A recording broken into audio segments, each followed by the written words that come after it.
My mother spent my inheritance from my father to cover her expenses and then demanded money.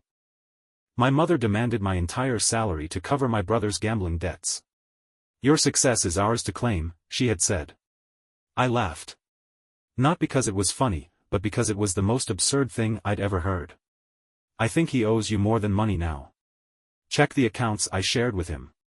The text message from my mother, Margaret Carter, lit up my phone screen. Family meeting tonight. 7 p.m. sharp.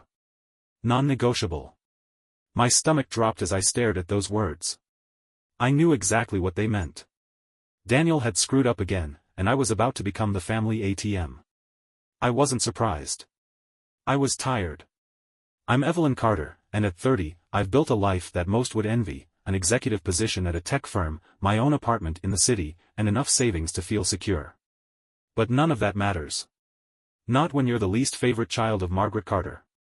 Another emergency meeting? Noah leaned over my cubicle wall, his brow furrowed in concern. His tone said it all. He remembered the last 3 family emergencies just as well as I did. You know my mother, I muttered, shutting down my laptop.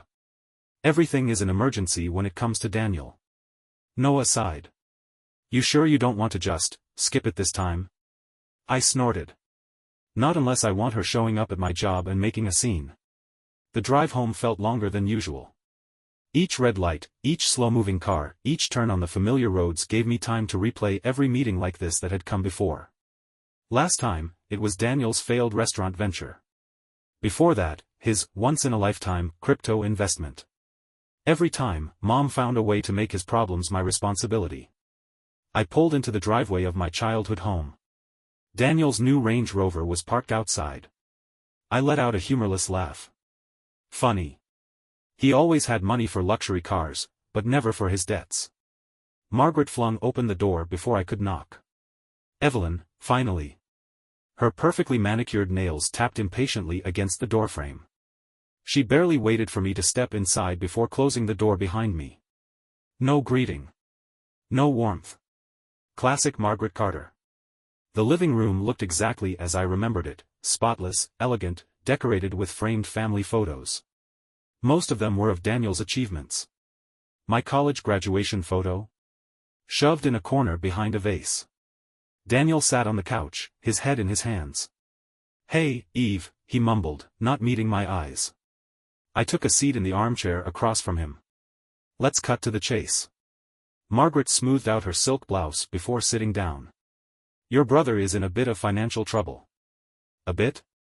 I interrupted, arching an eyebrow. Daniel flinched. How much this time?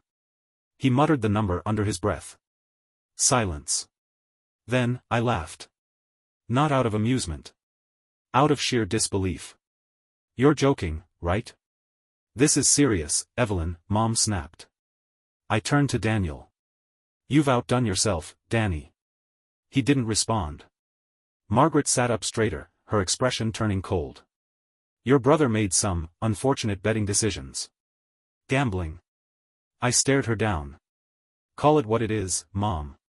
The important thing is, she continued, ignoring me, we need to help him. As a family. I crossed my arms. And by we, you mean me? Margaret pursed her lips. Well, you're the only one with the means right now.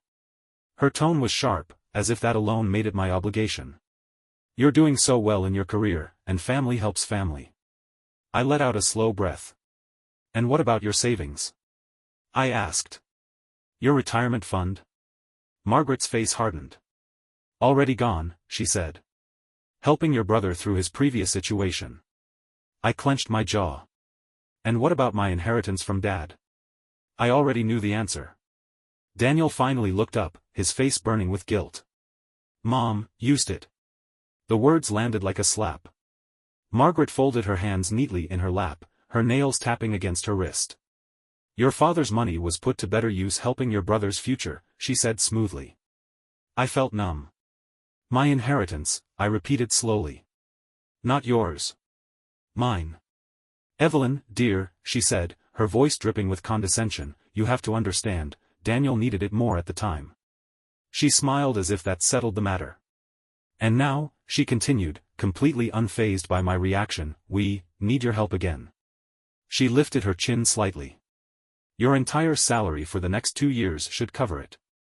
The words rang in my ears. 2 years. 2 years of my hard work. 2 years of my independence. 2 years of my life. All to bail out my brother. I exhaled slowly. And then, I smiled. The kind of smile that made both of them uneasy. No, I said, standing up. Margaret's face froze. What do you mean, no? This is your brother we're talking about, she snapped. Do you want to see him hurt by loan sharks? Do you want his life destroyed? His life? I laughed. But this time, there was nothing amused about it. What about my life, Mom? When has anyone in this family ever worried about destroying mine? Margaret's eyes narrowed. Don't be dramatic. I scoffed. Dramatic? I repeated. You want 2 years of my salary to fix his gambling addiction, and I'm being dramatic? Daniel stood, reaching for my arm. Eve, please. I promise, this is the last time. I jerked away from his touch. That's what you said about the restaurant.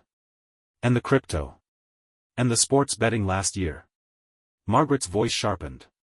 Evelyn Carter, this is what family does. We help each other. I looked around at them, at their expectations, their entitlement, their demands. Something inside me snapped. But instead of anger, I felt calm. You're right, Mom, I said smoothly. Family does help family. I lifted my briefcase. And it's time we have a real conversation about exactly how we do that. Margaret and Daniel shifted uncomfortably as I placed my briefcase on the coffee table. Margaret folded her arms. What is this? I smiled. They had no idea. You asked for my help, right? I said, flipping open the latches. Let's talk about how I've already been helping.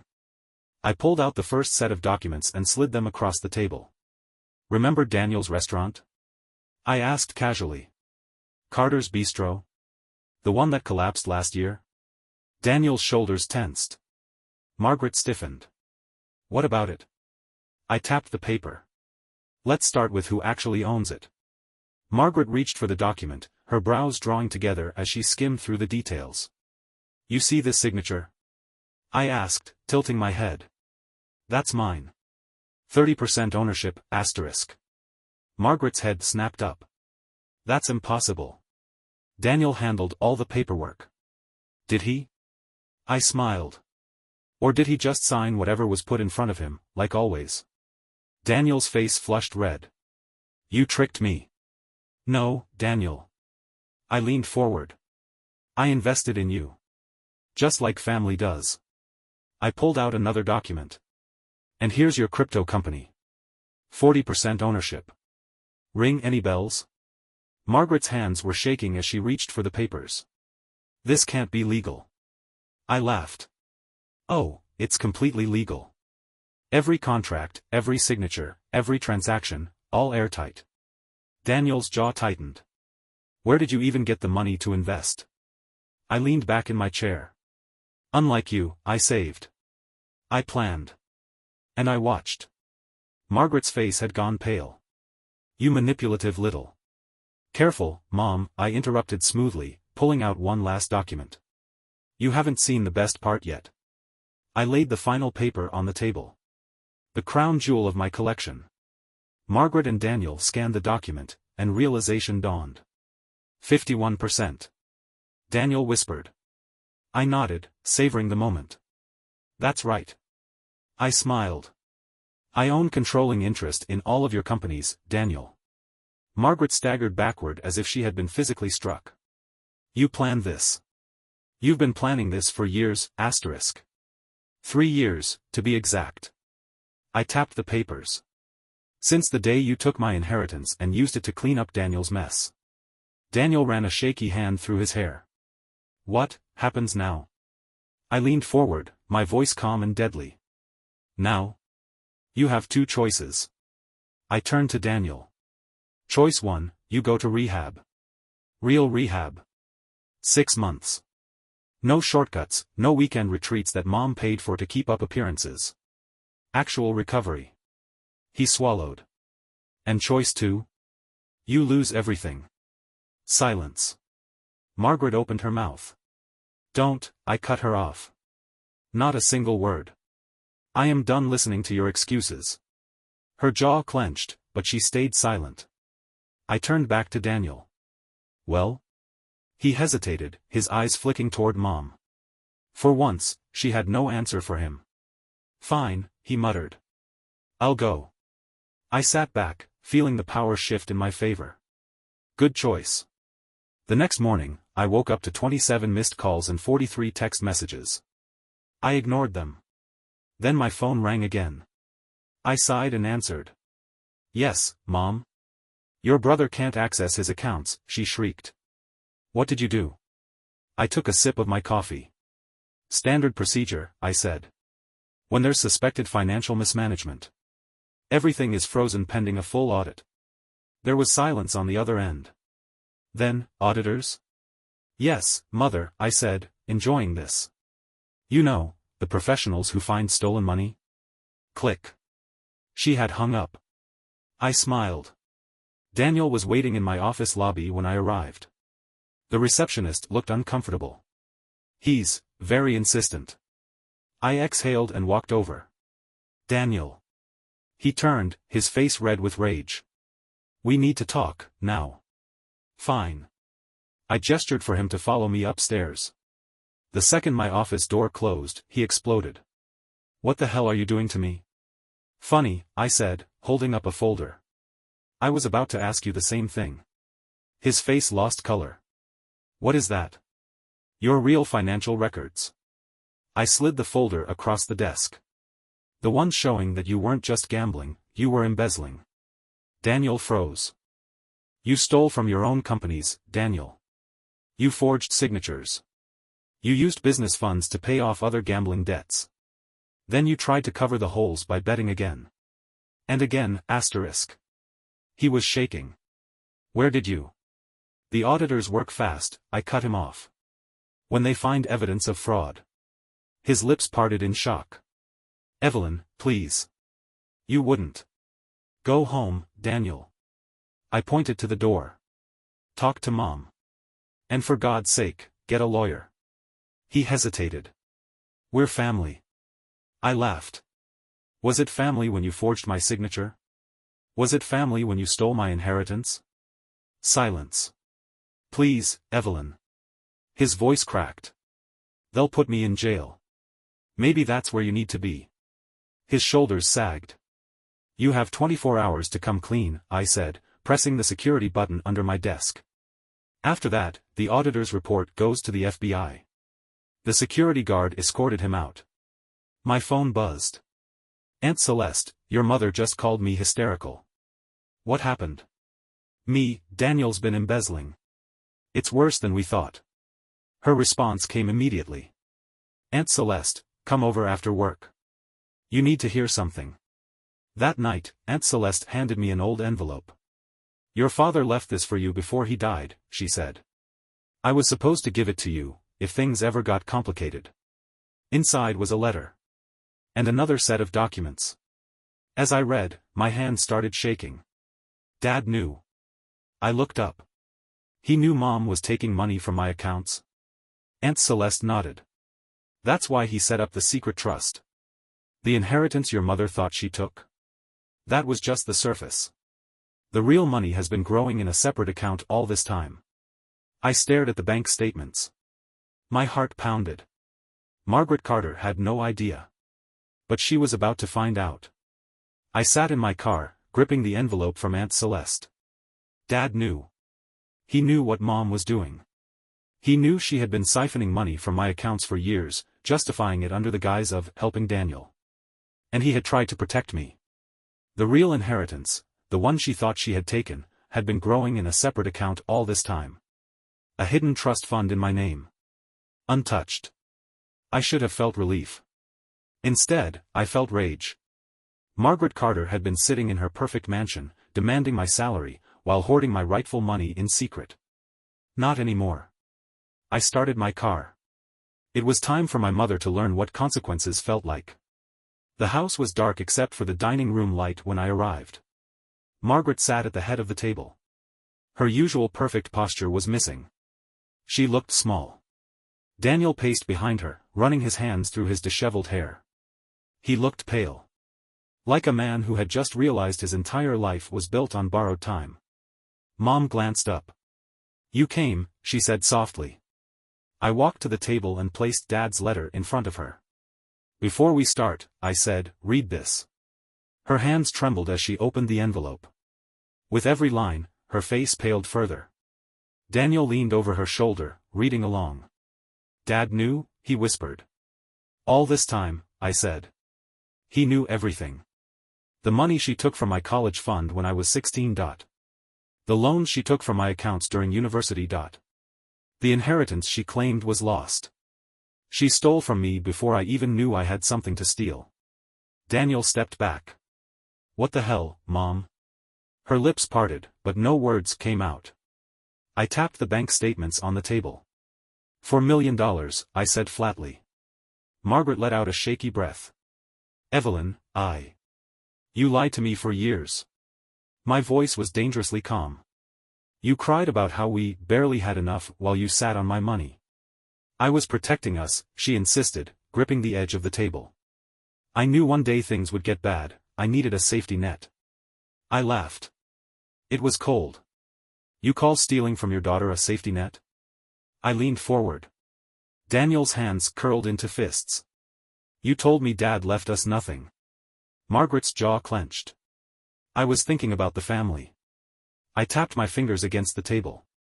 "Let's test that theory, shall we?" I reached into my briefcase and pulled out another set of documents. "Here's what's going to happen," I said, sliding them toward her. "You are going to transfer every remaining cent from that account into my name. Now." She inhaled sharply. "Evelyn. If you refuse, I forward this information to the authorities. I'll make sure they audit every account you've touched." Silence. Daniel turned to me. "How much is even left?" I shrugged. "Enough to pay off your loan sharks." His shoulders sagged with relief. Then he looked at Mom.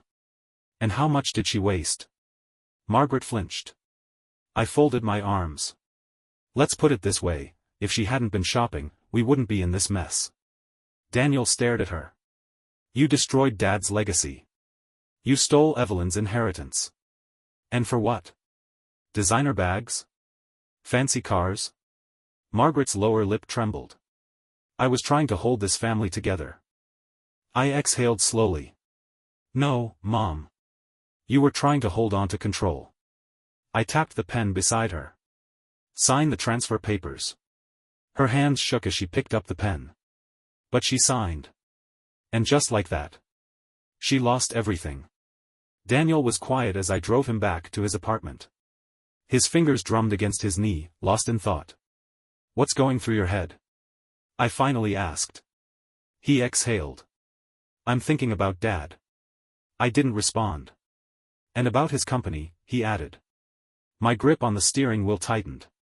"What about it?" He hesitated. "Evelyn. Mom and I." He stopped himself. I glanced at him sharply. "Mom and you what?" Daniel rubbed his face. "We sold Dad's company. Right after he died." The car lurched as I slammed on the brakes. The street was empty, the glow of streetlights casting long shadows. "You did what?" I whispered. Daniel swallowed hard. "Mom said it was the only way to save us." I blinked rapidly. "She told me the board forced him out before he passed." She lied. His voice was hollow. "We forged your signature on the sale documents." I couldn't breathe. $12 million. Gone. My birthright, stolen. By my own family. Daniel looked miserable. "I'm trying to make amends, Evelyn. I swear. I knew you'd find out sooner or later." I took a slow, deep breath. "Where's the money now?" Daniel hesitated. "Gone. Of course." I restarted the car. "Where are we going?" Daniel asked warily. "To fix this." The next day, I sat in the boardroom of Carter Innovations. Across from me sat the CEO of the company that bought Dad's business. He skimmed through my documents. Then he looked up. "You have evidence the sale was fraudulent?" I nodded. "Yes. Forged signatures, misrepresented financials, you name it." The CEO sat back, watching me. "Finally," he said, "we have an offer." My jaw clenched. "I'm listening." "We'll sell you back 30% of the company. Current market value." I exhaled slowly. That was more than I expected. I glanced at Daniel, who sat beside me. He gave me a tiny nod. Margaret wasn't here. She had no say in this anymore. I turned back to the CEO. "Deal." 6 months later. Daniel sat across from me at our usual cafe, sipping his coffee. He looked different. Sober. Steady. He had a real job now.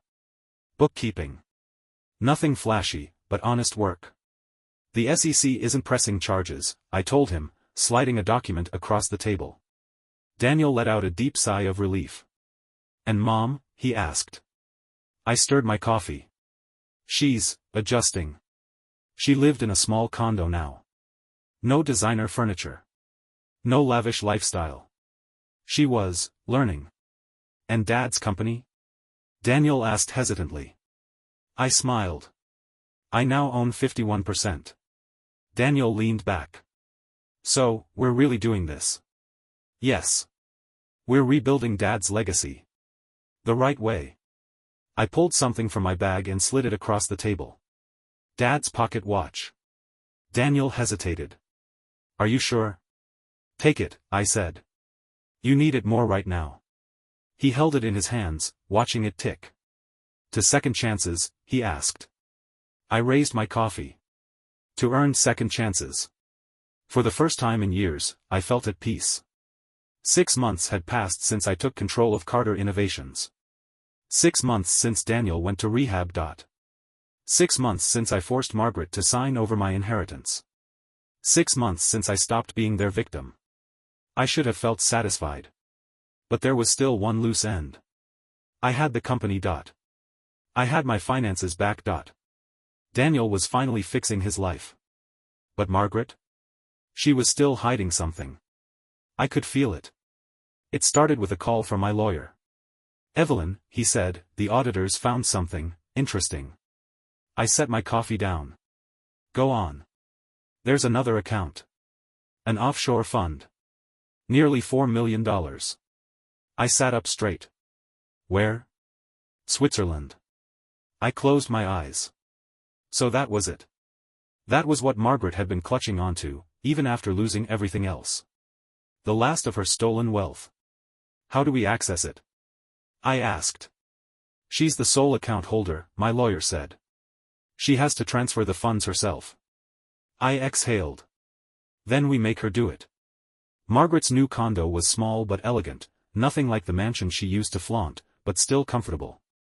She had made adjustments. But she still hadn't learned. I stepped inside, my heels clicking against the wooden floor. She was pouring herself a glass of wine. "Evelyn," she said smoothly. "I wasn't expecting you." I pulled out the bank statement and placed it on the counter. "I wasn't expecting to find this." She froze. Her eyes flickered to the paper, and for the first time in months, I saw real fear. "Where did you get that?" she asked, her voice tight. "The auditors," I said. "It's over, Mom." "Hand it over." Margaret's fingers tightened around her wine glass. "That money is all I have left," she whispered. I folded my arms. "That money was never yours to begin with." Her breathing was shallow. "You've taken everything from me, Evelyn." "Everything." I tilted my head. "No, Mom. I took back what you stole." She closed her eyes, as if trying to keep herself from breaking. I reached into my briefcase and pulled out one last set of papers. "This is your last chance," I said. "Sign the transfer. Or I report you for financial fraud." She let out a bitter laugh. "You would really do that to your own mother?" I met her gaze, unwavering. "Would you have done it to me?" Silence. We both knew the answer. Margaret looked at the paper for a long time. Then she picked up the pen. And she signed. Later that night, I sat in my apartment, watching the numbers update on my banking app.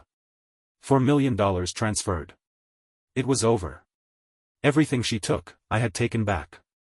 The past couldn't be erased. But for the first time in years, I wasn't tied down by her anymore. I picked up my phone and sent a message. Evelyn, it's done. The last account is closed. A moment later, Daniel replied. Daniel, you okay? I stared at the screen for a long time before replying. Evelyn, I don't know. Because for the first time in my life, there was no war left to fight. And I wasn't sure what came next. 1 year later. The apartment was smaller than what Margaret was used to. But it felt warmer than the house ever did. Gone were the expensive antiques and cold perfection. In their place? Old family photos. Ones that had been buried in storage. Daniel and I sat across from her, Dr. Marshall's notepad open on the table between us. Let's talk about rebuilding trust, she said. Margaret exhaled. I know I can't undo the past. She looked at me. But I want to try. For the first time, I believed her. The conference room was bright, the city skyline visible through the floor-to-ceiling windows. Daniel straightened his tie beside me, looking more confident than I had ever seen him. You ready? I asked. He smiled. No. But I'm going anyway, asterisk. The boardroom doors opened. The CEO of Carter Innovations stepped inside. Shall we begin? He asked. I nodded. The final deal was about to be signed. And this time? It was on my terms. I sat at the head of the boardroom table, fingers lightly drumming against the polished surface. In front of me, the final contract lay waiting. It had taken years to get here. Margaret's betrayals. Daniel's reckless failures. The debts, the deception, the stolen inheritance.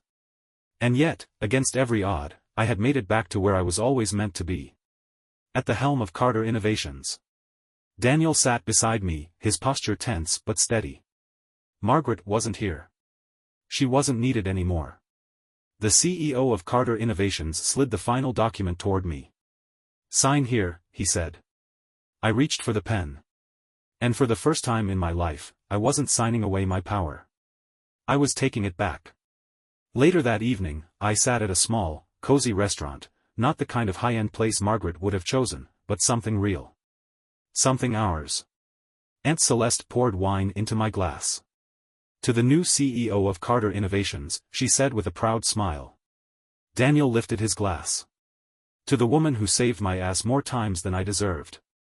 I laughed, shaking my head. That is definitely not going on my business card. Margaret wasn't here. She hadn't been invited. Not out of spite. But because this moment wasn't hers. For the first time, this was about me. I visited her condo the next day. She looked older than I remembered. Not just physically. But in the way she carried herself, as if the weight of the past had finally settled on her shoulders. She poured 2 cups of coffee and sat across from me.